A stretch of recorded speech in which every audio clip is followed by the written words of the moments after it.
Hey everyone, good morning and again welcome back to my another new vlog. অনেক দিন বাদে একটা long video তোমাদের সাথে শেয়ার করছি। আশা রাখছি তোমরা ভিডিওটা পুরো দেখবে। আর কেমন আছো সেটা আমায় বলো। আরো কিছু কথা নয় বলিতে মোরে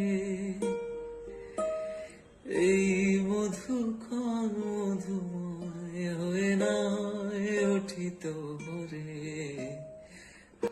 এই তো ঘুম থেকে উঠে তারপর আমার এই অগোছালো বিছানাটাকে আমি সুন্দর করে গুছিয়ে নিলাম। এবার চলো জানলা খোলা যাক। আজকাল তো জানলা খুলতেও ভীষণ ভয় হয়। বাপরে বাপ, যেই রৌদ্রের তাপ মনে হয় ঘরে এসে পড়ে। তাও তো আজ অন্যান্য দিনের থেকে তুলনামূলক অনেক ভালো ওয়েদারটা।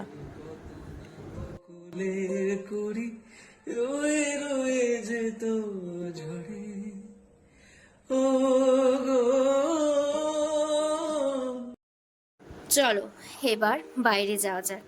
ঘড়িতে তখন 9:30। আমি ঘর থেকে বেরোলাম, আর এদিকে মায়ের পুজো দেওয়া শেষ।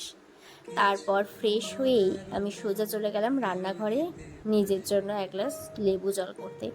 আর জানো তো, বেশ কিছুদিন ধরে আমি সকালে চাটাকে অ্যাভয়েড করছি। হ্যাঁ, যেদিন ইচ্ছা করে সেদিন হয়তো খাই, বাট বেশিরভাগ দিনই এখন আমি লেবু জলটা খাই। তারপর ঘুম থেকে উঠে ওই লেবু জল হাতে নিয়ে আগের দিন রাত্রে যত মেসেজ পেন্ডিং থাকে সবাইকে ওগুলো রিপ্লাই করতে থাকি।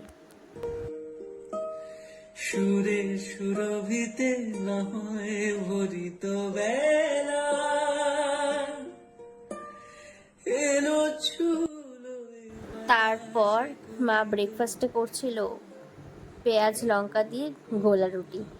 এই ফার্স্ট টাইম ট্রাই করলাম, বাট খেতে কিন্তু দারুণ টেস্ট হয়েছিল। খাওয়া দাওয়া কমপ্লিট করে আমি স্নান সেরে নিই। তুমি না হয় রহিতে কাছে কিছুক্ষণ আরো নয় রহিতে পাশে আরো কিছু কথা না। চুল বেঁধে আমি এখন সোজা ঠাকুর ঘরে চলে আসলাম। আমার রোজকার কাহিনী, স্নান সেরে ঠাকুর ঘরে যাব। না, পুজো দিতে না, পুজো দেওয়া অলরেডি শেষ। আমি যাব এই তো মায়ের সামনে একটু প্রদীপ আর ধূপকাঠি জ্বালাবো। সুরে সুরভিতে না হয় ভরিত বেলা এলো ছুলো বাতাসে করি। তারপর সোজা খেতে বসে পড়লাম। আর রান্নায় ছিল ওল কচু মাখা, তাও আবার সর্ষা পোস্ত দিয়ে। খেতে অসম্ভব টেস্ট হয়েছিল। আর তার সাথে ছিল ছোট মাছ চচ্চড়ি আর মাছের ঝোল। খাওয়া দাওয়া শেষে আমি সোজা এখন ঘুমোতে যাব।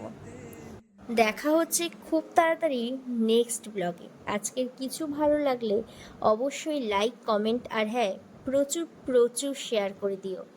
Bye bye. তুমি না হয় রহিতে কাছে কিছুক্ষণ